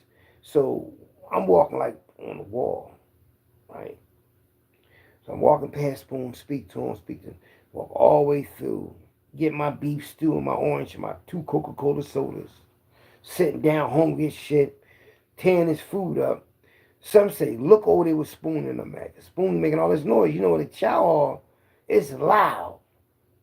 Because everybody in line eating and all real loud. So Spoon is real loud. So I'm looking at him. The guard came over to lean on the table because I guess he want them to leave. They like in the first row. I'm like in like the 6th row or something like that. So I'm eating my food, just sitting down. He been there for a while. So the guard leaned on the table and was like, you know, lean over and say, excuse me, whatever, like, y'all. Spoon got up and said, allegedly, he got up and said, I can't take this no more. And sucker punched the shit out this guard. This guard was like an old, he was old looking. He looked like an old drunk with all this, like he needed a shave and all. He sucker punched this guard. This guard went flying backwards. Boom. Next thing you know, everybody got up. I didn't get up. I'm still eating my beef stew. Everybody didn't get up. I eat my beef stew. I'm hungry as shit. Just eating the biscuits and all that, right? So I said, I'm gonna eat my food, man. Fuck up. But you'll never supposed to sit down and do no shit like that. Because you never know who gonna come up behind you and hit you or somebody fall on you or anything. A nigga could be hitting somebody up and a nigga fall out behind you and blood or anything could be on you. So I'm still eating my food though. Until somebody hit the table with a tray or something. And that shit just, matter of fact, somehow something hit the table. It was either an object or it had to be people. Because the tray I had eaten, my shit just went flying off the table somewhere. And I grabbed my orange. I was mad as shit. That was a meal. So I get up. You know, when I get up, right? Now, mind you, the dude I fucked up, he's in the chow hall, right? Now, I get up. Now, when I get up, I don't leave out and just looking. I just stood up. I ain't even like, I'm just taking like 1 or 2 steps. The next thing you know, this guard came flying past me and he dropped. And the old head, True, allegedly, had a handkerchief wrapped around a phone receiver that you talk on. He must have got off the wall, allegedly wrapped around his hand. And he was like, I forgot what the fuck he said. He said some crazy shit. I remember because I remember saying it, but he said some shit to him, motherfucker, some old shit. And after that, we just start walking towards the doors and the window. And all you seen was guards running towards this shit. And every guard ran towards this shit was getting knocked the fuck out, getting stretched. And these dudes that came from Holmesburg, the Zulu Nation up there, this boy named, allegedly, this boy named Skip, they had life. It was in the Nation of Islam. I'm like, no bullshit, man. It's close to me. This shit happened so close to me, man, that I was like, it was just like, just say, this is the guard right here, and this is the dude. This how close I was. I could have just, no bullshit. I could, you know how they had them glasses, the one eye joint. I could have had the one eye joint. I was so close, right? And look at them wounds. He was allegedly he was stabbed. He was hitting the shit out this boy back with the though. Whatever he had, that shit bent on the guard back. You know that bone right there, that's cute. People don't know that's a strong bone right here. That shit bent on main man. He dropped though, that shit bent on him, but that shit ain't hurt him. But that shit, then the one guard, that's why I tell you, white people, I don't think they scared enough of, man. They was coming into this shit, man, and was trying to pull the ones that was knocked out off the grass. So they was just running down there, getting knocked out. Because they was oppressing us. You had level 2 and level 3 inmates. The doors they never locked. They got hot water, cold water. They can wear street clothes and all that. They got all these activities. They can do all this shit. They got like shit on the billboards. They had all these activities, but only for level 2 and level 3 inmates. So motherfuckers got tired of that shit.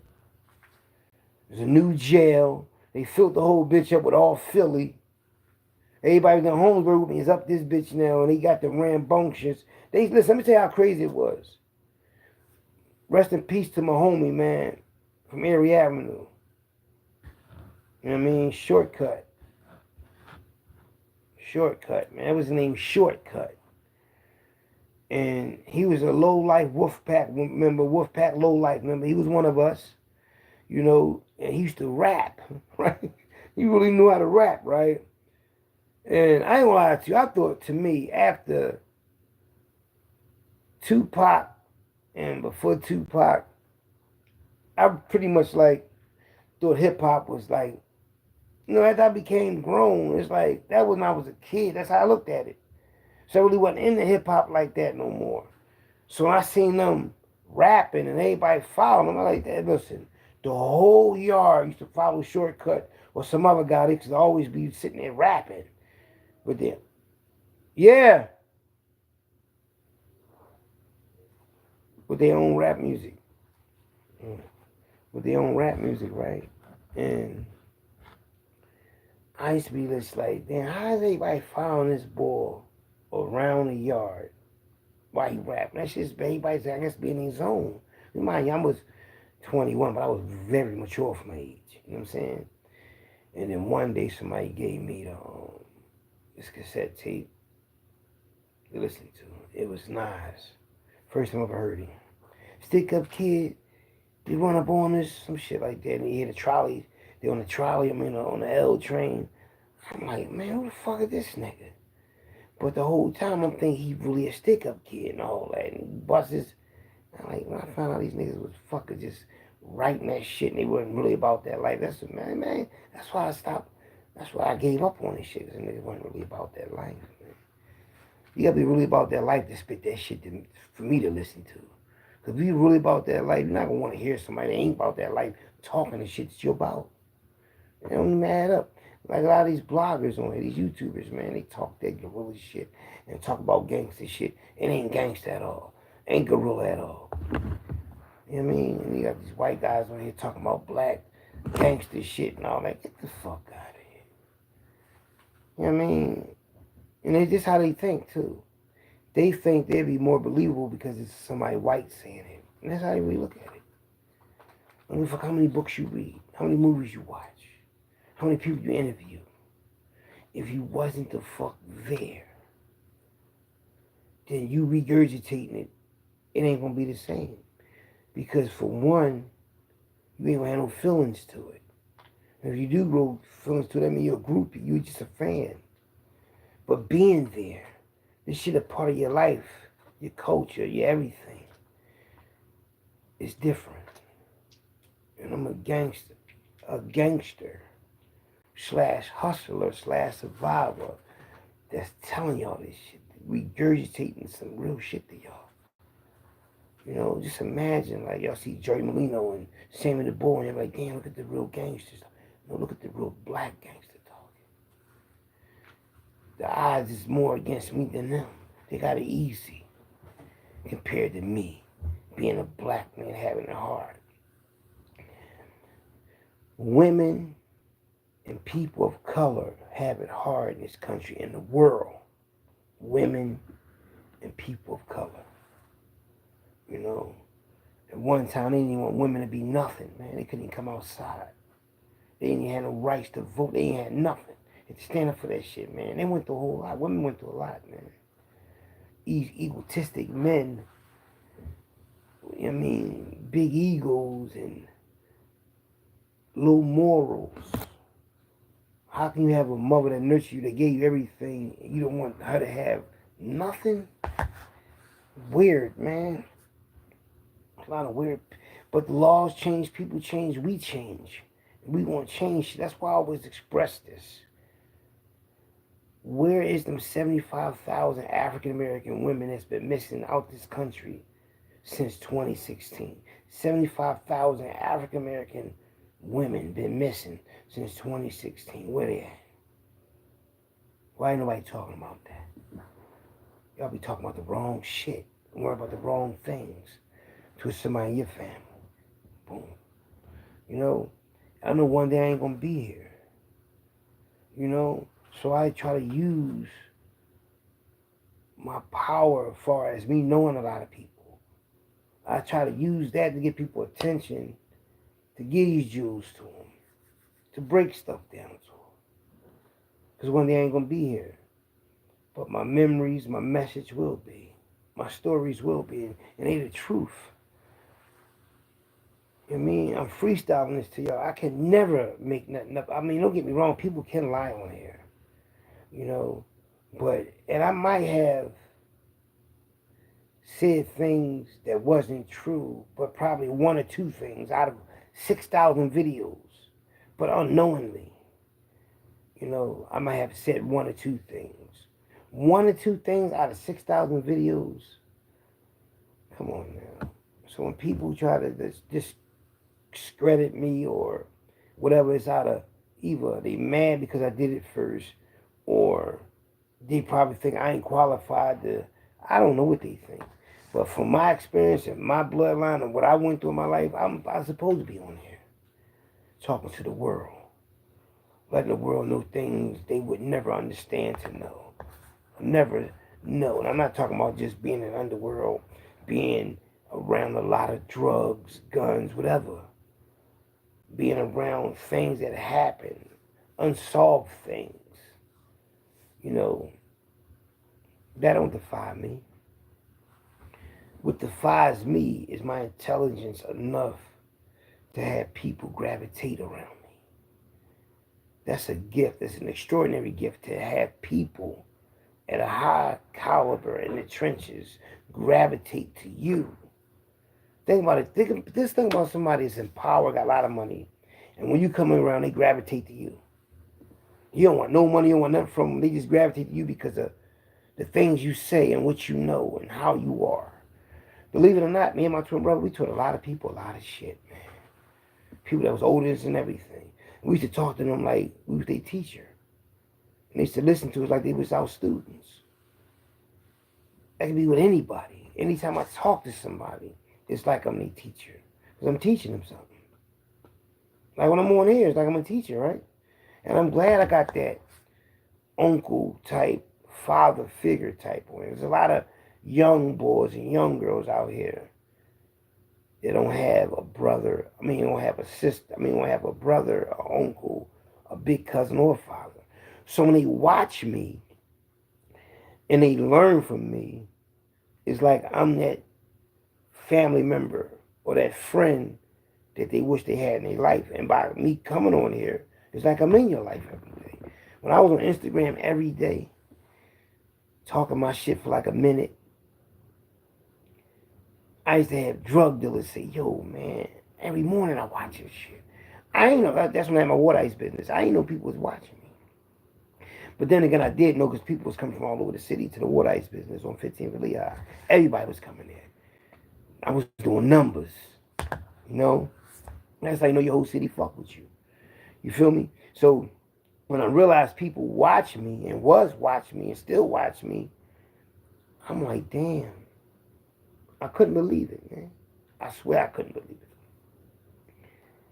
I've been on here since back on YouTube since December, right? And before that, I came on with 2 other YouTube channels, and that shit was doing good. But then I think I made a video they ain't like, so they snatched it, man. But I was doing good, and the numbers were going up. So now my numbers going up again, you know?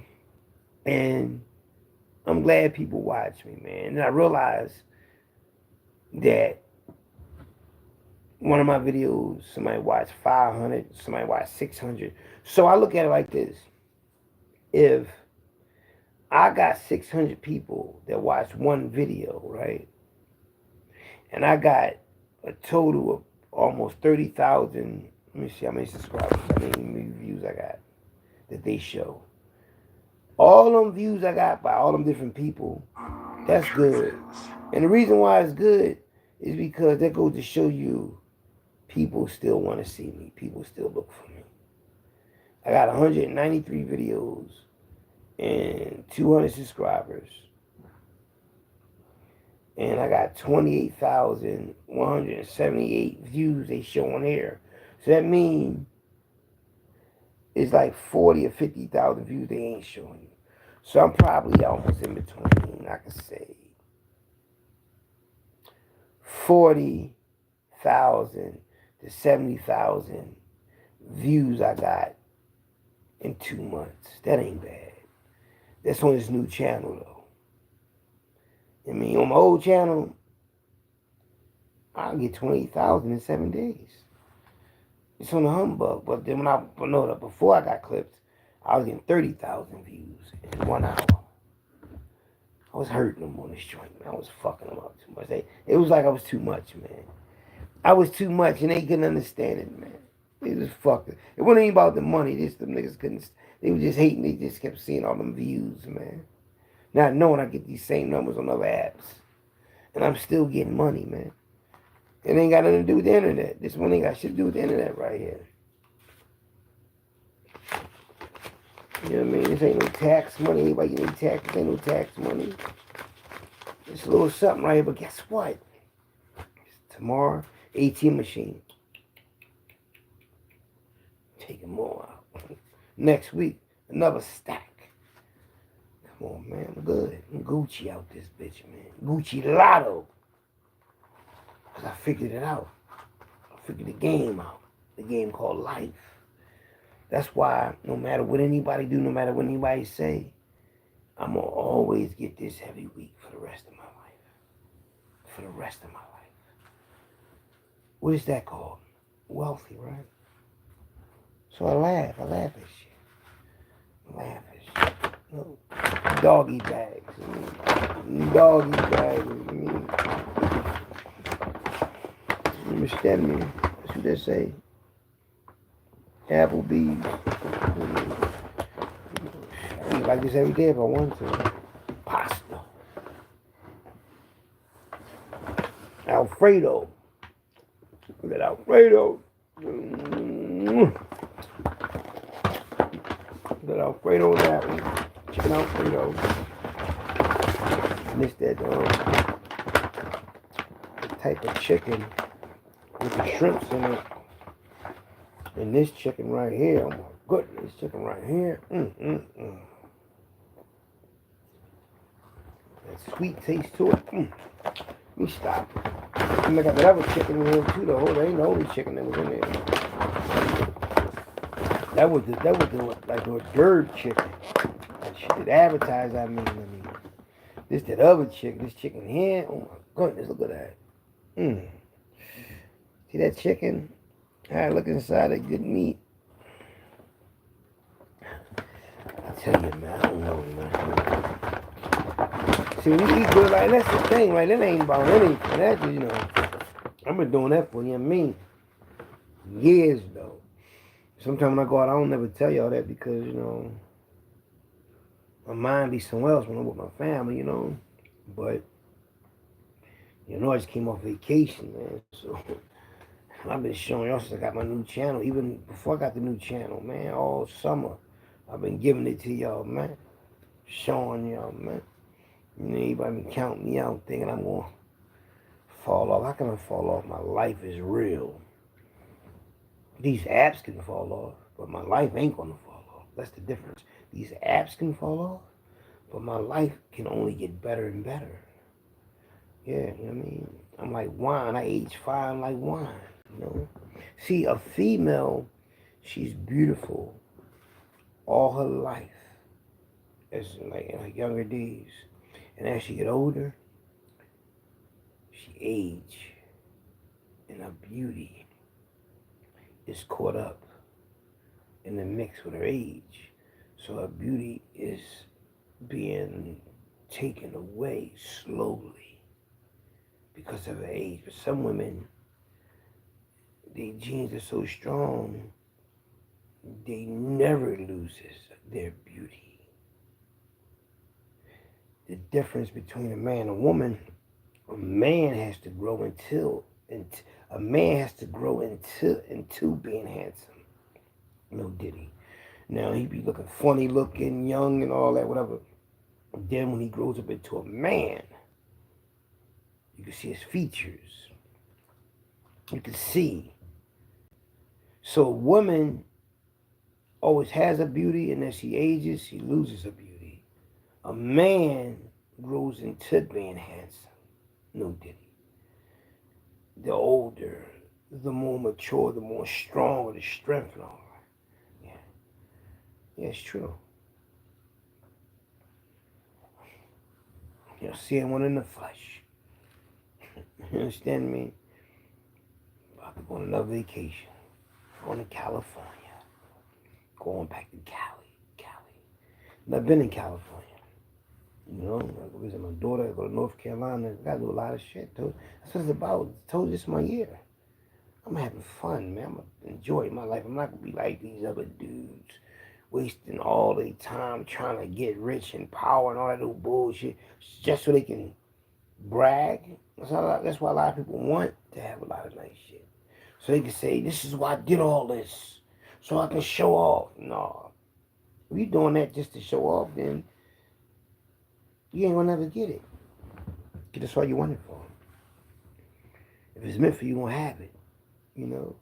And it's not even about that. It's about your health. That's what it's about. It ain't about having a lot of nice things and shitting on people. Can you maintain it? Can you keep that? Can you keep that lifestyle? You know, because rich people don't spend money. You know, foolishly that anyway. They spend money to invest. You know, see, when I bought a lot of clothes and shit, that was an investment. Because I could buy clothes and I ain't got to buy them no more for like 5 or 10 years. Because I buy so much shit for winter, summer, spring, fall that I ain't got to buy it no more. I give a lot of shit away and then I just buy a lot of whole. That's what I do. I give a lot of shit away and I get more brand new clothes for different seasons and all of that. Yeah. Yeah, that's what you do. You re-up, you restock up, you renew. Let me renew this. Let me get the new situations and the new that, the new this, the new Jordans, the new Nike boots, the new polo sweatsuits. You know what I mean? You know, the hustlers look. The being in the trenches look. Yeah, I mean, the on your ones and twos. I'm going to come out with them shirts on my ones and twos. Yeah, on my ones and twos. Who ain't on their ones and twos? I'm on my ones and twos all the time. You know what I mean? Feel good, man. Feel good being who I am. You know why? Because life it's an everyday movie, man. Life is an everyday movie. Like, what part you plan today in your movie? How is your movie gonna go today? It's gonna be a nice day, a rainy day. Is you gonna have a good day? You gonna argue today? You gonna gamble today? You going? I mean, that's all it is. The movie. And how many days you got in your movie? You got forever in your movie? You know what I mean? Or your movie just gonna be cut off short. You know what I mean? You know, there's a lot of people just trying to be. They're trying to be in the trenches till they reach a certain age. They're gonna be in the trenches till they reach a certain age. Some people like I'm being in the trenches till I'm like, you know, just like they got a real job. A lot of people got a real job, and they got a real job, and then they retire, and then they try to find something else to do. And that's how a lot of people die fast. So they retire because your body, if you gotta trick your mind and making your mind think you got something to do every day. If you ain't got nothing to do, because soon your mind know it don't have nothing to do, it's gonna give up on you. It's gonna stop working. So, you know, when people retire, that's why people go back to work, because they be bored. Because they realize life is based on having something to do. Now, for instance, you see people on the internet showing off what they got and all that, and they got to keep showing off. Because they want to keep people seeing them. You know? They get caught up in that shit. You know? But when you just do it like you a teacher, I'm on here like I'm a teacher. You know, I'm on here, no bullshit. And I love what I do. You know? And when you like what you do, you get the best version of yourself. You get the, damn, I like why I said that. And then the thing is, I know people take what I say and they live by it. They learn from it. They teach people. That's why it really means something to me. Because one day I'm gonna look back and say, damn, I really did that. I did this, I did that, I achieved this, that's how I look at it, my stepping stone. Even though every day is a movie to me, I can look back at 2019 and say, dang, I had my water ice business. But for that pandemic shit happened. Before that, I was rolling, doing a lot of other things and doing good in the city. Taking care of the family, traveling and all that. I can remember every year. You know what I mean? I remember a lot of things I did. You know, I had a few hard times, but y'all didn't know it. And I was on the line. I gave up the street life and buckled down on here, and everybody thought I was tripping. Like, man, why I get a game up? Eat my woman. But when the smoke cleared, look at it now. Rolling ain't I do nothing. All because I buckled down. So sometimes it's good to buckle down and go for it. This Philly Trenches CEO Hockey Raw, I'm out of here, y'all. Share the video.